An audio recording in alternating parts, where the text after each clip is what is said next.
My name is Dave Nave. Russell Ackoff brought new insights into managing the interactions between the parts of a company rather than managing the behavior of each part individually. He called this approach systems thinking, and his insights are a tremendous contribution to business and society. On behalf of the Deming Cooperative, we are pleased to make these videos available to you for your continued learning. That you would like to discuss before we move ahead? Take a moment to think about it. Yeah. I was looking, you mentioned that the Industrial Revolution and the ideas that came essentially from Newton penetrated Europe in the 1750s and here in the 1850s. If it takes that long for new ideas to penetrate the social system, when do you expect these ideas to be very good. Great point. Renaissance took 200 years. What Ortega y Gasset showed is that each successive revolution takes less time than the one that preceded it. So that the Christian revolution that occurred in the Western world took more than 200 years. It took almost 400 years for the conversion of the Western world to Christianity from paganism of various forms. The best we can do now is estimate that the current conversion will take probably 100 years. The earliest you can date it to, the first sensing to this you can get, is in the 1950s. So it says we're maybe about halfway through. But it's not a line. It's an exponential growth development. The resistance to it is something I'm going to discuss because the resistance is internal to corporations.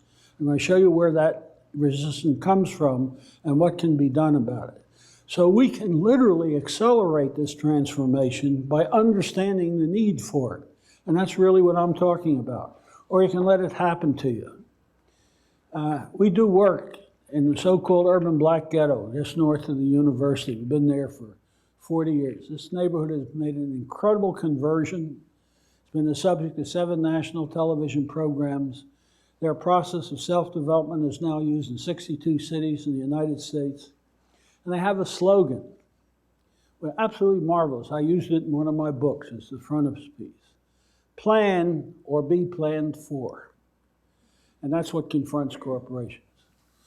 You can let it happen to you, and you'll probably fail or be absorbed if you do, or you can take the bull by the horns and lead the parade. Okay? Yeah. What's the relationship between nationalism and transnational corporation in your model? Well, that's a good question. When we start to look at a community, it becomes clearer, since every community is a part of a larger community, and the larger community always has a major impact on the performance of any community, that you can't stop at the boundary of a nation. You could when transportation and communication was limited.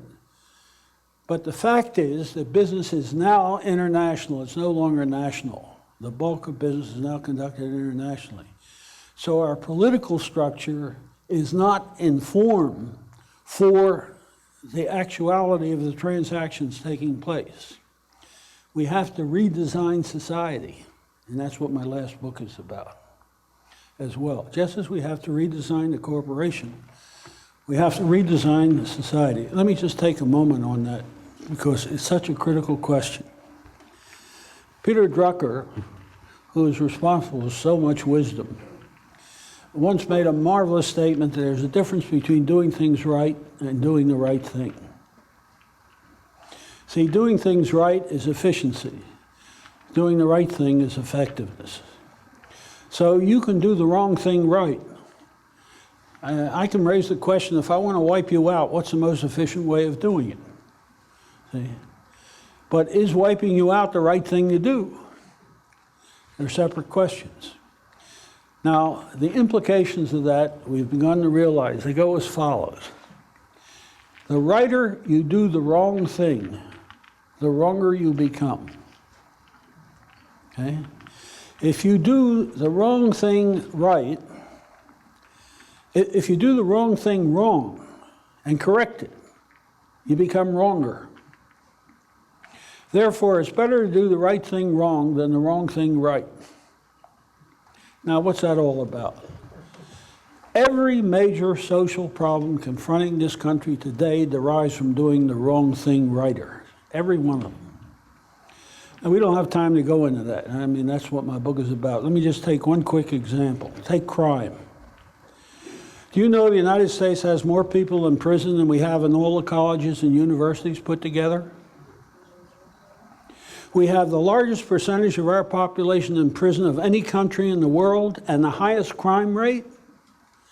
Something's fundamentally wrong. It's not a question of building more prisons and upping the police force. That only makes the problem worse because it's the wrong thing. The criminal system is devoted to get revenge on people who commit a crime.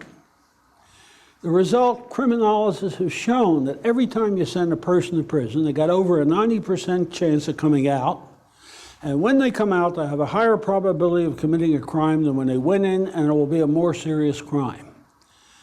Prisons create crime. We've got to make a fundamental change in our concept of how we treat criminals.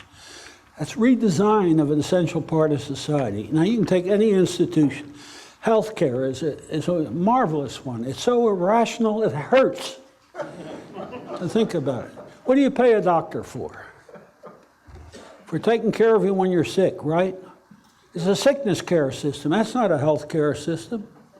How does a doctor make a living? By keeping you sick. We can show, just yesterday, there's a study was produced that shows over 50% of the people who die in the hospital die because of something that happened to them in the hospital.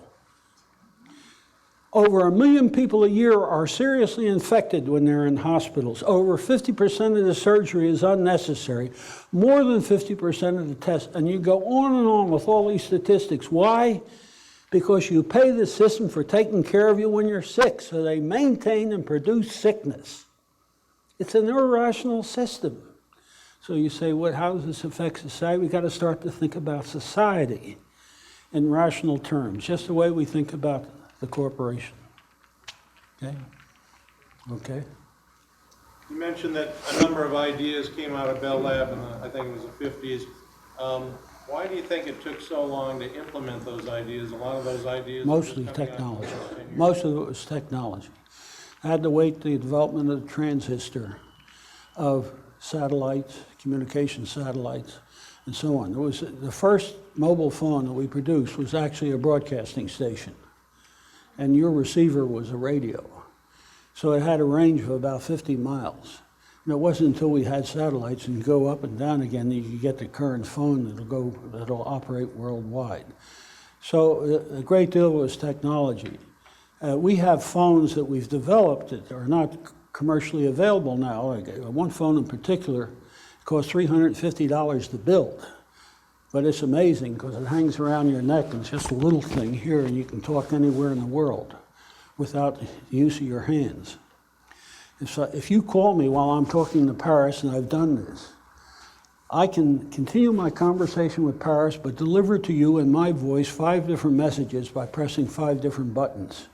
One will say, hold on, I'll be with you in a minute. The other one, hang up, I'll call you when I'm done, and so on. I mean, that all exists, but we don't have the technology to do it in an economically feasible way yet. So it's the economics and technology which requires slow growth. Now, in the case of AT&T, there's an important second reason. It was deregulated, as you know, and Bell Labs went to hell. Bell Labs is no longer the leading research institute it once was. Okay. Yeah. I'm interested in your comments about keeping the workforce as a social obligation. I've heard both Gates and Welch say they need to get rid of 10% of their workforce each year to keep it fresh and competitive, and others too, I guess. I'd just be interested in your comments on that. Well, they're wrong. That doesn't say they have to keep them employed. What they have to do is see that they are employed. You see, General Electric didn't keep those people employed in that factory. but it made sure that their employment continued. Clark didn't keep them employed. On the other hand, Alcoa, Tennessee, which is the largest Alcoa thing, had to downsize, so-called. But what it did was create construction firm to do the repair and maintenance on the plants that they had. And those companies that were created took the employees that were moved out of Alcoa, and now they were available for doing maintenance and repair work under contract for other companies as well. So all I'm saying is there are always ways of maintaining employment. It's easy to say we're going to downsize by this percentage. The stupid thing is it won't help. It will hurt in the long run. But managers operate by the short term, not by the long run. Of course, as you know, the bonuses talk about irrationality. You tell a manager you want them to worry about the long term, but give them a bonus based on quarterly performance. So what's he going to worry about? Cooking the books. It's the system that's responsible for the distortions and theft today, not individuals. It's like cheating in school. Cheating is a result of the stupid method of education, not the dishonesty of students. Yeah. Russ, you talk about this issue of downsizing or taking things offshore, pick a name for it. Isn't it really an admission by the leadership and management structure, primarily the management structure, they don't know how to manage their own business? Yes, that's exactly right. I mean, because If they did, you wouldn't have corporations that live only for 11 and a half years, That's terribly short, 22 failures for every survival. They don't, they think they do. And the trouble is the business schools.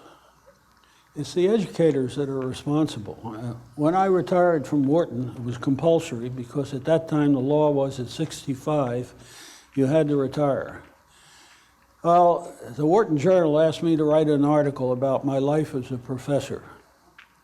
So I endeared myself to the faculty by saying Wharton did three things. The first thing it did is it gave every student who graduated a vocabulary that enabled them to speak with authority about subjects they did not understand. The second thing it did is gave them a set of management principles which have demonstrated their ability to withstand any amount of disconfirming evidence. And the third thing it did was give them a ticket to a job where they could learn something about management. And it's the third thing which makes the education justified. But the rest of it is sheer nonsense. Okay? Yeah. At our location, we recently had a scenario where NASA called on a Wednesday and said that on that Friday, our work were to cease and the contract was dead, basically. In that scenario where there was like around 200 people affected, using this theory, what would be the most appropriate approach in that scenario? I'm sorry, I didn't get the whole question. About 200 people. 200 people worked for a particular program, Right. and that program was canceled and was given 2 days' notice. Well, what I'm saying is the manager of that program has a responsibility for finding employment for those 200 people. And if he thinks about it, he can always do it. I've never seen a case where it couldn't be done. But it requires a different way of thinking. What happens now is it's easy. We'll just get rid of the 200 people, wipe it out, our costs go down, and we'll be fine. So that's the temptation. But in the long run, it doesn't work. And, the Wall Street Journal showed that. That's not a radical observation. They showed that in 80% of the downsizing, costs go up within 2 years. Look what happened to Scott Paper and Sunbeam. They're beautiful examples. When, what's his name? Yeah, it was Chainsaw something. Chainsaw Al. He destroyed Scott Paper. It had to be bought in order to survive, and then he was hired by Sunbeam. What did he do to Sunbeam? He downsized it out of existence. Any others? Yeah, let's take it. In your comments about reaching consensus, you laid out an example where basically people can reach a great efficient, a mutually beneficial solution. But now, what about decision-making when there are not necessarily mutually beneficial outcomes, or where you're beginning to deal with allocations where one person would be made worse off by certain decisions?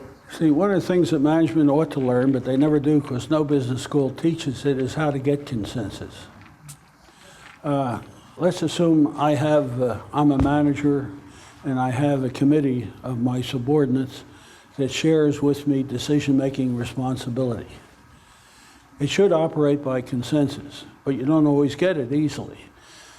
In about 80% of the cases, you reach consensus normally, but when you don't, there are a couple things that you can do. And I'm not going to take you through them right now. If I have time, I'll come to them later. But let me just tell you the extreme case. Extreme case is where no matter how much discussion you have, you cannot get agreement. The method of dealing with that was actually developed by August Bush III. It was in one of his sessions that we had set up with 11 corporate vice presidents. They couldn't reach agreement on an issue. And August said, stop. You're repeating yourselves. I want to go around the room and each one of you summarize your position in no more than 2 minutes.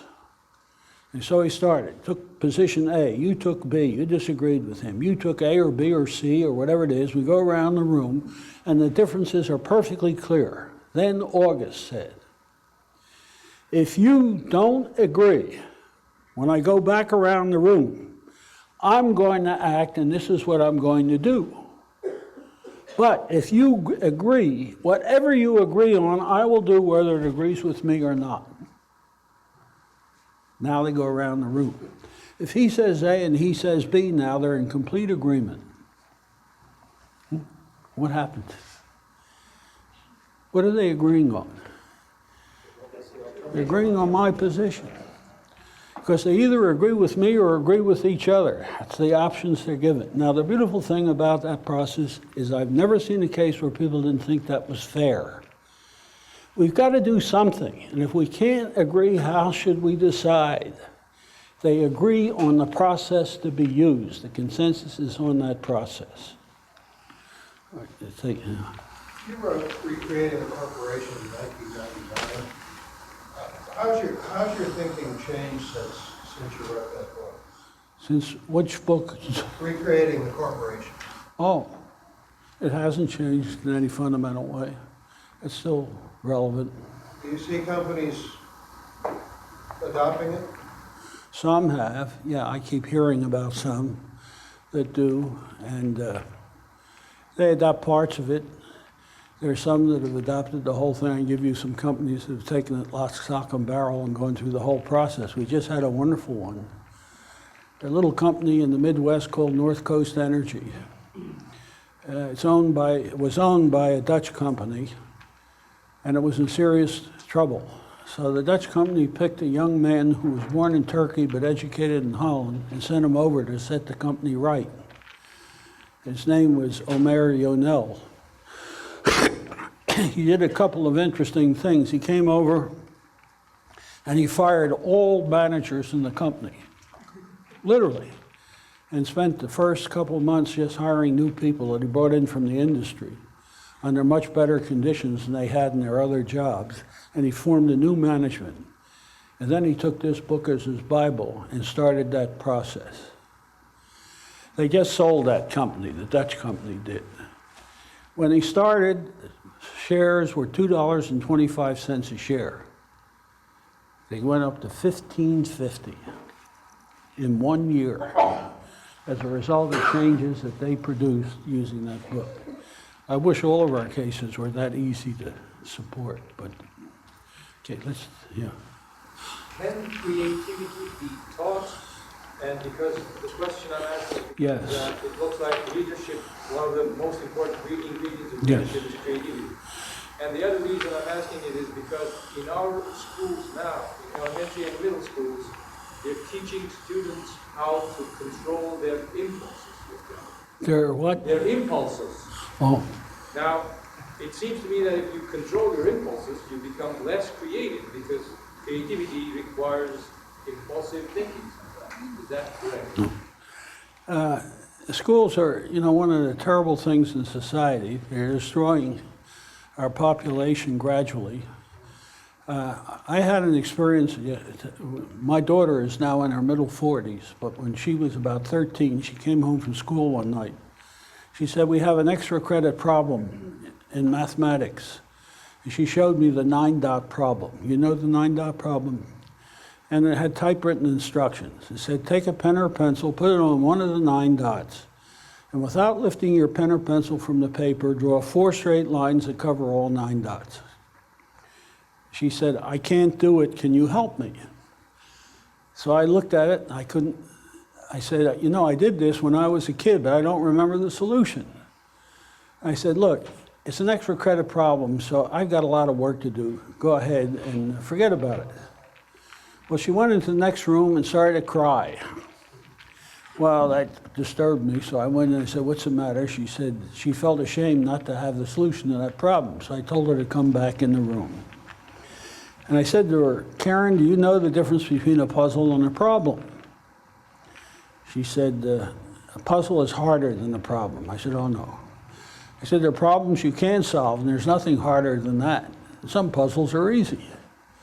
Try again. He said, well, a puzzle has only one solution. I said, no, there are many puzzles that have lots of solutions. I said, try again. She said, no, I give up. You tell me. I said, well, a puzzle is a problem you can't solve because of something you incorrectly assume. And I took the sheet of paper with the 9 dots and held it up, and I said, for example, I said, you assume you can't fold the paper. What happens if we fold the paper? Well, we immediately found the solution to the problem. Now, that's not the point of the story. The next day in school, I came home that night. My daughter was there. I said, what happened in school when you showed your solution? She said, I don't want to talk about it. I said, why not? She said, you're going to get mad. I said, yeah, I can tell I'm going to get mad. But I'm not going to get mad at you. She said, do you promise? I said, yeah. She said, the teacher asked the class who had a solution to the 9-dot problem. About 10 kids raised their hands, she said. She called on one of the other girls and asked her to come to the front of the room, and she's the one that went outside the square and showed how she did it. And my daughter showed me. I said, oh my God, that's the solution I knew when I was a kid. I said, then what happened? She said the teacher patted the girl on the head, told her thank you, and went on to another subject, but I raised my hand. The teacher said, what's the matter, Karen? She said, I have a different solution to the problem. The teacher said, there isn't another solution to the problem. Don't waste the class's time, Karen, and went on talking. My daughter raised her hand again. What is it this time, Karen? And it better not be that problem, because if it is, I'm going to put you out of the classroom. My daughter said, I'm sorry, Miss So-and-so, but I do have another solution to the problem, and I know I do, because my father showed it to me, and he's a university professor. Teacher said, I don't care who your father is. There's one solution, and you've seen it. And my daughter said, I can do it with one line. And the class came apart. One line, up to now the class was bored stiff in this conversation between my students. But one line. The teacher was sufficiently embarrassed. She said, all right, Karen, come to the blackboard and show your solution with one line. My daughter said, I can't do it on a blackboard. I need an easel and a pad. Why, said the teacher. My daughter said, I'll show you. So she got an easel and pad. My daughter, little tiny girl, drew the 9 dots to form a square. And then she began to fold the paper. And the teacher said, wait a minute, what are you doing? She said, I'm folding the paper. The teacher said, you can't do that. My daughter said, why not? The instructions didn't say I can't. The teacher said, I don't care what they said. That's what I meant. Now you sit down. See? That happens one way or another all the way through school. You are told that you are right if you give them the answer they expect. But creativity is always giving an answer they don't expect. Let me give you one more example. It was absolutely marvelous for me. I taught only graduate students for years. Their handwriting is terrible. I never give examinations. I had term papers. And I couldn't read half of them. So one year I decided, it's an end of it. He said, you're going to have to hand in your term papers, typewritten, double-spaced, on 8.5 by 11 sheets of unlined paper with 1-inch margins around 4 sides. Is that clear? Everybody said yes.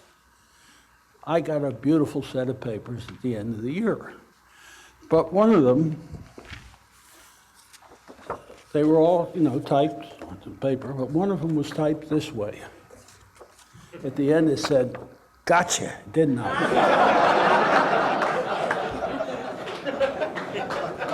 So I said, God, he knew damn well what I wanted. I'm going to flunk him. And then I stopped. I said, just think of what he did. He sat there and thought about what he could do that I didn't expect. That's marvelous. I gave him an A+ with a note. Said, the next time you do it, it won't be creative. So we destroy creativity in school and at home. And this book by Jules Henry that I told you about, called Culture Against Man, he has a beautifully simple statement. We kill creativity with love. We teach kids not only to give us answers we expect, but don't ask questions we don't want to answer. What's so good about monogamy? Why is God a male with a beard? Henry has a whole list of these questions that kids have that they are taught not to ask. I was sitting in a living room with one of my colleagues who's one of the world's leading historians of science. Had a 4-year-old son. We're sitting on 2 chairs separated by a fireplace that's blazing away, and the little boy is standing there between the two of us looking up at the mantel. He breaks into the conversation, says to his father, Daddy, what's time? God, what a profound question. His father says, it's what the clock measures. Little boy stands there a while. He said, what does the clock measure? His father said, look, John, I don't have time right now. Come back later. What's a kid learn? That's a question you don't ask adults because they don't know the answer and they're not going to admit it. See? And you learn that all the way through school. So you limit the questions that can be asked, the answers that can be given, and we say, what happens to creativity? God, we're killing it every day. That's what's happening to it. Yes. I have a question about downsizing, and recently there's been a lot in the news about the incredible increases in productivity, which is keeping the job market from increasing. So to what do you attribute that productivity? I'm sorry, I didn't get the last part. How do you account for the amazing increases in productivity that we're seeing that are preventing the job market from improving? Well, the accounting for it is simple. We're just so inefficient that almost any fool can improve it. You look at almost any process, and it's just unbelievable how inefficient it is. Last Friday, in my office, one of my colleagues found an error in the bill he got from AOL. It took 45 minutes for him to get to somebody that he could talk to about the mistake in the bill. Now, I don't have to be brilliant to know that that's stupid. So how do I increase their productivity? Any fool can do it. They just have to want to do it. Now, there's more than that. Of course, there's some creativity that comes in as well. There are people who remain creative despite what the system is doing to them. And they're the people you want to get. I wrote an article a while back. This was marvelous. There's a fellow at DuPont who was absolutely unique. He reported to nobody, had no boss. His job was to come up with ideas, any idea for the company. Well, he's the guy that was responsible for synthetic fibers, by the way. Subsequently responsible for what are called smart materials. So I was asked by the CEO, how do we describe this guy? I wrote an article about him, and I called him the Corp, C-O-R-P jester. Because the role he plays is exactly the role of the court jester in the medieval court. He's a critic of authority who always does it with humor and clearly has no ambition to take the authority's place, who gets his enjoyment and kicks out of showing the deficiencies in the authority's behavior. We need that in corporations. We need corp jesters. Okay? I since found 2 or 3 other corporations that have somebody to play that role, and some that use outsiders to perform this function. When I stop and reflect, I've worked in over 400 corporations in my lifetime. That's really been my principal role. And it's only because they know damn well I don't want a job there that they will tolerate listening to it. Now, a lot of them reject it, but some of them accept it. Yeah. I was reading your 6 points, and in reading them, I understand also something that is, what kind of leadership do you see is required? You mentioned, for example, the ability to influence. You also mentioned about educating, the workforce as opposed to mandating. And I'm wondering about what other attributes do you see that are significant in leadership to bring about the types of changes that you are denoting? Yeah, well, I tried to indicate what some of them are, but the main problem you have to overcome, one of them I'm going to talk about, but the other one is that there's a law that management follows. And the law is the higher you rank, the less need there is for you to learn anything new. That's absolutely false. It's exactly the opposite. How many times have you ever heard of CEOs going to a course like this or a lecture like this? It's always the lower level people who are expected to go. But the people who need it the most are the people at the top because they're the obstruction. So you have to get to them in some way. And this is the great value that Charles Handy, that I mentioned in England, or Peter Drucker in the States have. They have access to top authorities. And I've worked with Peter Drucker. Recently, he and I were both at General Motors together, and it's marvelous to be with him working. Because when he talks, they listen. Unfortunately, they don't do anything about it, but they listen. And he gets as frustrated as I do. He's an old friend. Okay, take one more and then we're going to break. Okay. You mentioned that the average person uses around 23% of their relevant skills for a particular position. What approaches or tactics can be used to increase that skill base? Yeah. Well, there are 2 things. One is there's an old saying, it's easier to get forgiveness than permission. So you stop asking if you can do something, you do it. And if they don't like it, they can get rid of you. That's their option. Your option is do you do it or don't you do it.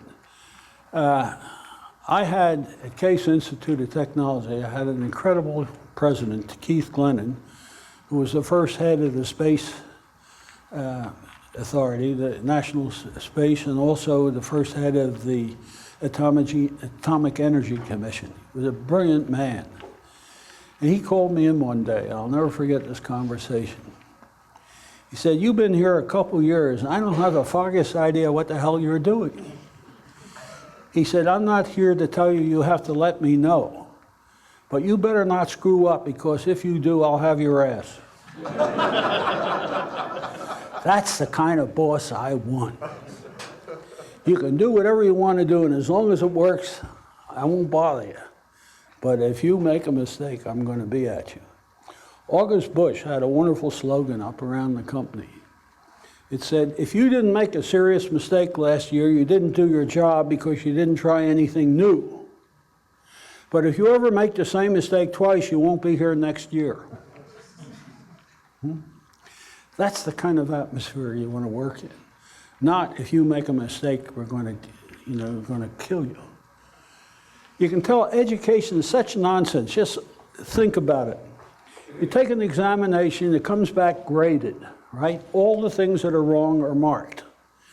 Now, if they were really interested in learning instead of teaching, what would they do with the examination? They give you the same exam back 2 weeks later to find out if you've learned anything from your mistakes. But they don't.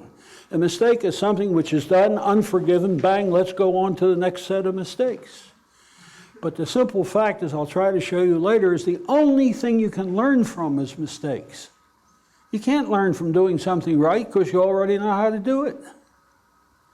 But education is built on the assumption that mistakes are something you hide, forget about, or pretend you're unaware of. We were talking about Eastman Kodak before. They didn't buy Xerox when they could have for $11 million. They didn't buy Fuji when they could have. You try to find out who made that decision. You can. It's hidden. It's hidden from the people that made it even. And if you can't identify mistakes and correct them, you can't learn. Okay, it's about time for lunch. We'll have another period for questions. We can catch them all later, okay? Somebody during the break raised the question, I told you that you can't teach leadership, and somebody asked me why. It was a good question. It's because leadership is a talent, and you cannot teach a talent. You either got it or not. You see, I can teach you how to draw, but I can't teach you how to be an artist. If you are an artist, I can improve your artwork by giving you some teaching. But I can't make an artist out of you if you don't have the talent. I can't make a composer out of you if you don't have the talent. I can teach you how to compose music, but I can't make a composer out of you. So in architectural school, when I went there, they taught us all how to draw, but they didn't teach any of us to be a great architect. Because it takes the talent that a Frank Lloyd Wright or a Mies van der Rohe or a Walter Gropius had to do that. What you can do is give a manager some of the tools and techniques that make leaders better leaders, if they use them than if they don't. But it's absolutely false to say, you send a manager to our school and we'll make a leader out of him. You can't do that. Now, I gave you these 6 things that are required for a transformation. It would take us at least 2 graduate courses to cover all of them in any detail. But since you're exceptional, I'm going to try to cover them in the next hour or 2. Obviously, we can't get into them in depth, but enough so that you'll have some good questions, I hope, about each one of them. The last time I was here, I spent most of the time on this one subject, systems thinking, what it is, and why it's so important. I started, if you recall, with a wonderful quotation from Einstein. Some of you may remember it. It said as follows, we cannot solve the problems created by our current pattern of thought, using our current pattern of thought. I've never found anybody who disagreed with that statement, but it's very rare that I found anybody that understood it. It's very easy to agree with something you don't understand. See, a part of the new age is our way of thinking is undergoing a very fundamental change. And it's a change from analytic to synthetic thinking. And last time we spent a lot of time going through that transformation, but let me just very quickly summarize what that difference is. Analysis is a method of thought introduced to the Western world in the Renaissance. It became the method of science and became synonymous with thought in the Western world, and for 400 years, analysis is thinking. It's the same. If 2 people have a problem, one says, I analyze it, and the other one said, I thought about it. I ask a third person, what's the difference between what they did? You couldn't tell me, because analysis is thinking. Analysis is a 3-step process that comes to us naturally. If you want to understand something, the first thing you do is take it apart. The second thing you do is try to understand what each one of the parts do. And the third thing is you try to aggregate the understanding of the parts into an understanding of the whole. So if you go to a business school where they want to make you understand a corporation, first thing they do is take it apart. Production, marketing, finance, personnel, and so on. Then you try to understand each of the parts taken separately. And then hopefully, if the school's got any conscience, it will try to integrate that understanding of the parts into an understanding of the whole. Now, the reason I call this transformation of age the systems age is because the concept system, when it arose into consciousness in the 1950s, made it apparent that there are a very important class of problems that analysis cannot solve. It's called the paradox of analysis. For example, if you may remember, I used two examples when we were here last time. I asked the people, how many of you have ever been in England? All of you have been in England, raise your hand. Oh, good. Then you all know that the British drive on the wrong side of the street. Why? I'll give you all the British cars you want, and you can take them apart from now to doomsday, and it won't tell you why they drive on the left side of the street. No reason. The American car, when it developed in this country as a mass-produced vehicle, was a 6-passenger vehicle. Why? Why wasn't it 4, 2, 15, 9? Why 6? Do you think taking the cars apart will tell you why it was 6? Why did the automobile have the motor in front? Does taking it apart tell you why it's in front? No. What we discovered is there's something about a system which makes it impossible to understand it by taking it apart. So, if I want to understand a system, I got to do something other than analyze it, and we discovered that's a different way of thinking called synthesis. And synthesis is exactly the opposite of analysis. In the first step of analysis, you take the thing that you want to understand as a whole to be taken apart. The first step of synthesis, you take the thing you're trying to understand as a part of a larger whole. So in the first step of synthesis, I want to understand a corporation. I say it's a part of the economic system. Or a school, it's a part of the educational system. The second step of analysis, you try to explain the behavior of the parts taken separately. In the second step of synthesis, you try to explain the behavior of the containing whole. What's the behavior of the educational system, the economic system, and so on. In the third step of analysis, you try to aggregate the understanding of the parts into an understanding of the whole. In the third step of synthesis, you disaggregate the understanding of the containing whole into the function and performance of the parts. Understanding of the behavior of an entity depends on your understanding of its function in the larger system of which it's a part. Why was it a 6-passenger car? It was designed for the average American family, which was 5.6. Why is it getting smaller? The average American family is now 3.2. See, the explanations don't lie in the vehicle, it lies in the function it's performing in society.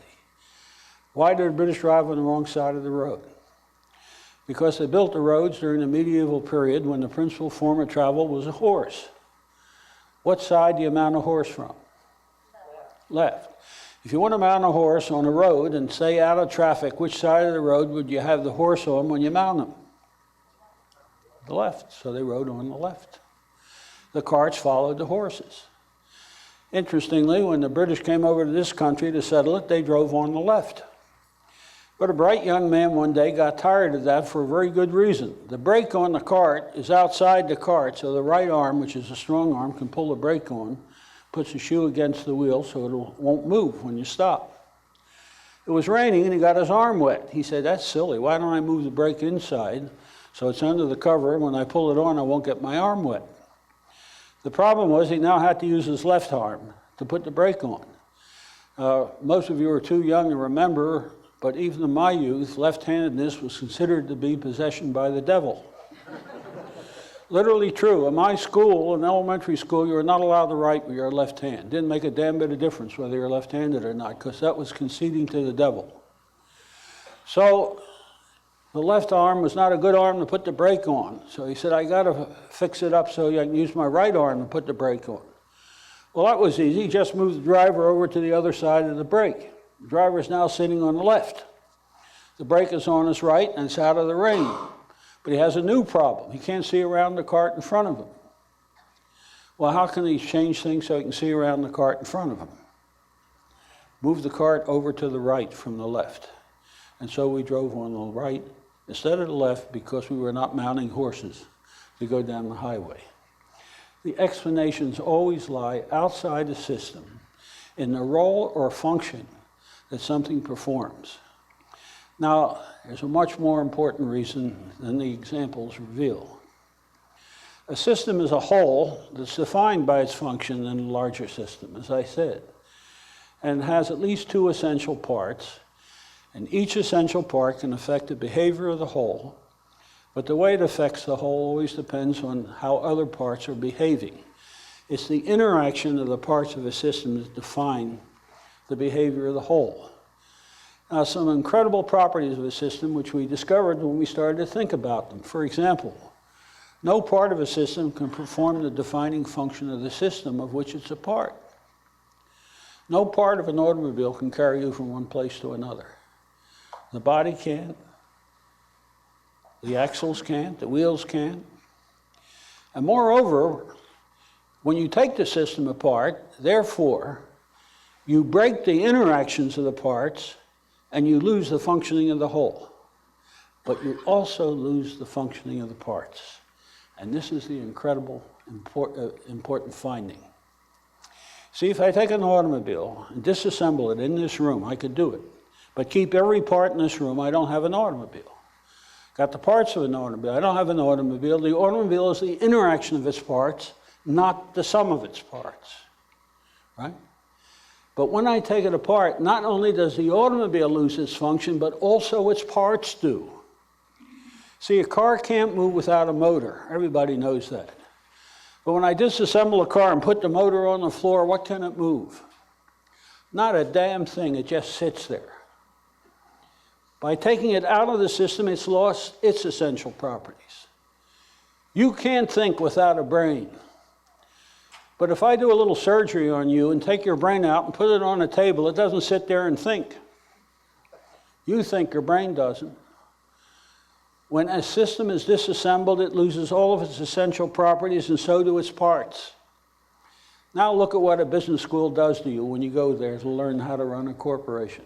What's the first thing they do? Take the corporation apart. And then they study each of the parts in isolation, because the marketing department is not going to talk about how marketing interacts with finance and personnel. That would be a traitor. You're being disloyal to the flag that you follow under marketing. So we've developed silos in corporations, vertical slices with no interaction between them. And the net result that people come out of business school with not only not understanding what a corporation is, they don't even understand what production and marketing and finance and personnel are. Because what's important about marketing is how it interacts with the other functions, not how it acts separately, but how it interacts with them. Because the performance of the whole depends on the interactions, not the actions taken separately. So I used the previous example, put a Rolls-Royce motor in a Toyota or a Honda, you don't get a better car. You get a better motor, but a worse car. It's the way the parts interact that determine the performance of the whole. So we have to start to learn. The most important thing a manager can learn about the organization he manages, how do its parts interact? I'm going to show you why as we proceed. As I just said, improving the performance of the parts of a system does not necessarily improve the performance of the whole. It can destroy it. And I use the architectural example, remember, with the dumbwaiter in the kitchen. Now, here's another consequence. There's no such thing as a production problem. No such thing as a management problem. No such thing as a marketing problem, a financial problem, a religious problem, a health problem, an economic problem, a social problem. There are no such things. But all through school, you're taught that there are. Why? Because that's the way a school is organized. Now, I'm going to let you in on a secret. Experience is not organized the way a school is. You see, problems do not fall in the categories the way schools put them. Those adjectives in front of the word problem don't tell you one damn thing about a problem. They tell you something about the person looking at the problem, and that's an entirely different thing. So when somebody says that's a medical problem, you can be sure he's a doctor. Says an economic problem, he's an economist, because that's the only kind of problem they can see. They have tunnel vision, and they see things within discipline, but experience doesn't come in disciplines. I used an example last time, which those who were here will forgive me for repeating again because it's the best one I've ever come across. In the so-called urban black ghetto that we were working in just north of the university, During one of our meetings with community leadership, a member of the community came in with a piece of news that stopped the meeting dead. There was an 83-year-old woman who lived in a neighborhood who had made a major contribution to the self-development effort. She had organized what we called the geriatric set, the older people in the neighborhood, and they'd done some unbelievable things. They organized 3 infant care centers, not child care centers, but infant care centers. They took babies 3 months old, kept them over 3 years old, and then they could go to a daycare center. By the way, more than 50% of the 3-year-olds coming out of the infant care centers were literate. Okay? Unbelievable. They did it so mama could go back to work or go to school. They planted trees throughout the neighborhood. They cleared empty lots that were rubbish heaps. They removed graffiti, did all kinds of great things. And we were finally able to do something for that woman. She had a bad heart. But there were no medical facilities in Mantua. Mantua was 80 city blocks with 22,000 people in it, without a single medical facility within the neighborhood. The closest one was a hospital as part of the University of Pennsylvania called the Presbyterian Hospital, 2 miles from where she lived, and she couldn't walk 2 miles. There was no public transportation because at the time it was unsafe to run public transportation in the neighborhood. The muggings were too frequent at that time, back in the 60s and 70s. What had happened? We opened a health clinic in the middle of the neighborhood, converting an old house, and the hospital and University of Pennsylvania populated it with doctors and nurses on a voluntary basis. And so for the first time in her life, she could come once a month for a checkup. She'd go in that morning, they gave her an EKG and a minor stress test. She passed them all, they sent her home. On the 3rd flight of stairs, returning to her home, which was on the 4th floor of a big old house, she had a heart attack and died. That was the news that was brought to us. There was a silence in the room. The first one to speak was Sam Martin, a professor of community medicine. He said, "Damn it, I told you we don't have enough doctors in the clinic. If we had more doctors, we could make house calls, and if we could make house calls, this never would have happened." Now, that's perfectly obvious, so nobody had any comments on it. There was a lull, and then the professor of economics spoke up, and he turned to the professor of community medicine and said, "Sam, there's no shortage of doctors. They're not at the clinic, but they're all over the city. Trouble is, they're private practitioners, and she couldn't afford one. Now, if her welfare payments were larger, or if we had a national health care plan, she could have got a doctor to come to her." That was equally true. Another silence followed by the professor of architecture who said, "Why don't we make them put elevators in those buildings?" Finally, the only woman present, a professor of social work, spoke up. Shook her head and said, "What a pity. You don't know a damn thing about that woman, do you? You don't know that she was married as a teenager and shortly thereafter gave birth to a son. She was simultaneously deserted by her husband, whom she never saw again during her lifetime. She raised that son with loving care by doing menial housework, and the son was brilliant. He graduated from public schools in Mantua and competed for the mayor's scholarship, won it, and got a fully paid scholarship to the University of Pennsylvania. He graduated with a degree in arts and science at the top of his class and got a scholarship to the law school. He graduated from the law school at the top of his class and was hired by the largest law firm in Philadelphia.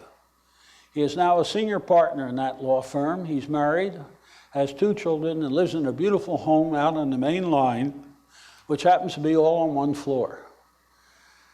Now, if she hadn't been alienated from her son, she would be living with him where she'd have all the money she needs and no steps to climb. Now, here's your midterm examination question. Is that a medical problem, an economic problem, an architectural problem, or a social work problem? None of the above. It's a problem. Those things tell you the point of view of the person looking at the problem. Now, what's the point of all that with regard to management? Well, let me take a place where we act rationally, with headaches. Is there anybody in this room that never had a headache? Good. When you get a headache, what do you normally do? Brain surgery? That'd be ridiculous, isn't it?